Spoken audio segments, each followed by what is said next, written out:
मद्यधुंद truck चालकाला वाहतूक शाखेच्या पोलिसांनी 1 किलोमीटर पाठलाग करून ताब्यात घेतलं। सोलापूर शहरातील विविध भागात वाहतुकीवर नियंत्रण मिळवण्यासाठी शहर वाहतूक शाखेच्या पोलिसांकडून नियोजन करण्यात येत असतं। चौक असो किंवा गल्ली, वाहतूक शाखेचे पोलीस दक्षतेने कार्य करतात। अशात आज शुक्रवारी दुपारच्या सुमारास अचानकपणे मार्केटयार्ड ते गांधीनगर विजापूर रोड या मार्गावरून 18 चाक असलेला मोठा कंटेनर ची गाडी निघाली होती।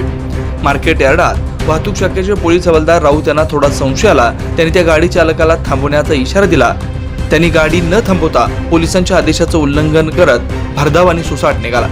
याची माहिती तातडीने त्यांनी कंट्रोल रूम आणि आपले साथीदार पुढच्या चौकात थांबलेले पोलीस कर्मचारी कुळी, म्हेत्रे, हवालदार शिंदे यांना संदेश पाठवला असता या सर्वांनी मिळून या RJ 14 SG 6326 या गाडीला मोठ्या कसोशीनं ताब्यात घेतलं। तर चालक हा दारूच्या नशेत गुंग असल्याचं पाहायला मिळालं। या गाडीचा ताबा घेऊन पोलिसांनी भलामोठा कंटेनर मालवाहतूक गाडी अशोक चौक पोलीस ठाण्या शेजारी असलेल्या पोलीस मुख्यालयात आणली। ही कारवाई केली नसती तर या चालकाकडून मोठा अनर्थ घडला असता।